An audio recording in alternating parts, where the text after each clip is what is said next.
Cut no gang. Man, look. We back in the Milady Barber book. We back testing. We going through the chapters. We doing it, cut no gang.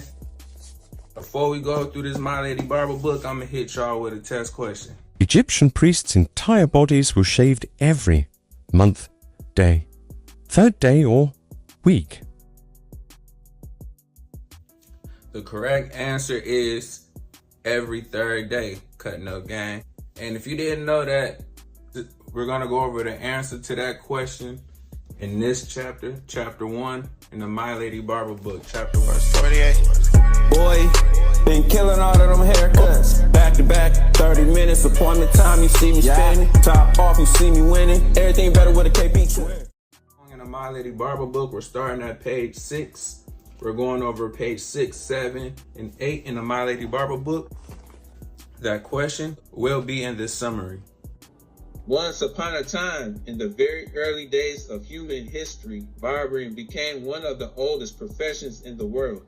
People from all around the world, no matter where they lived, cared about how they looked. They practiced beautification and adornment, which means making themselves look nice and fancy. If you're not a barber student yet, and you plan on becoming a barber student, this is the book that you want to have, because this is the book that you'll get once you become a barber student. And if you want to get an early access to this book, it is in the link description below. Make sure y'all check it out. They did this for a couple of reasons. Some did it because they wanted to look good, which we call aesthetics, and others did it because of their religious beliefs, thinking that grooming in a certain way would please their gods or keep them safe from bad spirits. Imagine living thousands of years ago when people didn't have mirrors, combs, or scissors like we do now. Instead, they used sharp stones, shells, and even animal bones to cut their hair or shave. Archaeologists, the people who dig up old things and study them, have found lots of evidence showing how people took care of their appearance.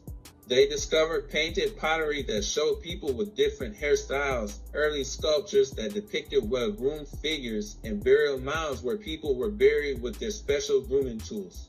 As time went on, humans learned more and more about how to take care of their hair and appearance. Barbering started as something very simple but very important. It was a cultural and tribal necessity, meaning it was a vital part of their way of life and traditions. Let's go on a quick journey through time to see how barbering evolved. In ancient Egypt, barbers were really important. They didn't just cut hair, they also helped with special ceremonies. Egyptian barbers used bronze razors and made their own tools.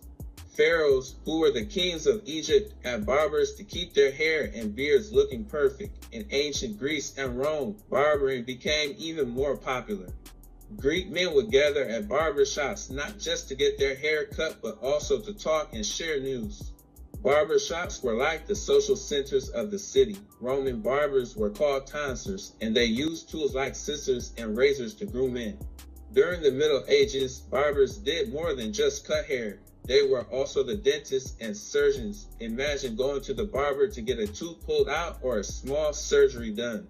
Barbers had a special pole with red and white stripes, which we still see today outside some barbershops. The red represented blood, and the white represented the bandages they used. As civilization advanced, barbering changed and improved a lot.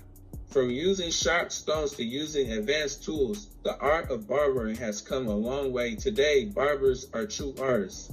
They can give you a simple haircut, a stylish new look, or even fancy designs shaved into your hair. Barbershops are still important places in our communities. They are places where people go not just for a haircut, but to relax, talk, and share stories. Barbering has grown from a cultural and tribal necessity to a beautiful art form that we see today. So, the next time you go to get a haircut, remember that your barber is part of a profession that's been around for thousands of years. From ancient Egypt to modern day barbershops, barbering has always been an important and respected job. Whether it's for looking good or for special reasons, barbering will always have a special place in our world. Archaeologists, who are like detectives for ancient history, have found that people use simple tools made from sharpened flints, oyster shells, and even bones to cut hair. They used strips of animal hide or sinew to tie their hair back and decorated it with braids. Many ancient cultures believed that there was a strong connection between the body, mind, and spirit. This belief led to superstitions and rituals where cutting hair was more than just about looking nice. For example, some tribes thought that good and bad spirits could enter a person through their hair. To get rid of the bad spirits, they would cut the hair. In some ceremonies, people would wear their hair loose to let the evil spirits out, then dance in rituals before the barber cut their hair, combed it back, and tied it tightly to keep the good spirits in. This made barbers very important people, often serving as medicine men, shamans, or priests. In ancient Egypt, the Egyptians were some of the first to take beauty to an extravagant level. Archaeologists have found combs, brushes, mirrors, cosmetics, scissors, and razors made from tempered copper and bronze in Egyptian tombs. They used natural materials like berries, bark, and minerals to make coloring agents for their hair, skin, and nails. One of the most popular cosmetics was eye paint, and they also used henna as a hair dye as far back as 1500 BC. High-ranking men and women in Egypt would have their heads shaved for comfort under wigs and to avoid lice. Barbers would even shave priests' entire bodies every third day to keep them pure for temple ceremonies. This is talking about the question that was in the beginning of the video. Barbers would even shave priests' entire bodies every third day to keep them pure for temple ceremonies. Barbers would even shave priests' entire bodies every third day to keep them pure for temple ceremonies. One famous barber, Mermat, was so esteemed that his image was sculpted for posterity. In some African cultures, hair grooming was an art with beads, clay, and colored bands for decoration. Warriors often had intricate hairstyles that denoted their status. In the Middle East, barbering also held significant importance. For instance, the Bible in Leviticus mentions Moses commanding those who recovered from leprosy to shave their entire body as part of a ritual cleansing. Ezekiel talks about using a barber's razor for shaving the head and beard. These references show that barbering was well known and practiced during the lifetime of Moses around 1392 to 1272 BC. In Greece, during its golden age 500 to 300 BC, barbering became a highly developed art. Greek men took great pride in their well-trimmed beards, which were often curled and scented. Barbershops were popular social hubs where men gathered to discuss sports, politics, and news. But things changed in the 3rd century BC when Alexander the Great soldiers lost battles because the enemy grabbed their beards. To prevent this, Alexander decreed that all soldiers must be clean-shaven. This trend caught on with the general populace, and barbers were kept busy with shaves and haircuts. In Rome, a man named Ticinius Mena is credited with bringing barbering to the city in 296 BC. Roman men soon enjoyed tonsorial services, which means services related to cutting, clipping, or trimming hair with shears or razors.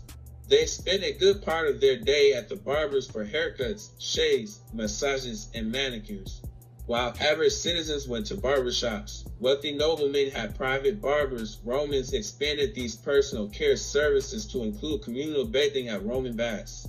Clean-shaven faces were the norm until Emperor Hadrian grew a beard to hide scars on his chin around 117 AD, making beards fashionable again. The word barber comes from the Latin word barba, meaning beard, and tonsorial, related to barbering, comes from tonsor, meaning one who cuts. Today, barbers are often called tonsorial artists, reflecting the long and fascinating history of barbering that stretches back thousands of years through many cultures and traditions. From ancient tools to modern clippers, the role of the barber has always been an essential part of human society, showing how deeply people have always cared about grooming and appearance. Clippers and trim. Cold cut, like I cut them outside in the winter. I remember way back at the beginning. Niggas thought I was finished.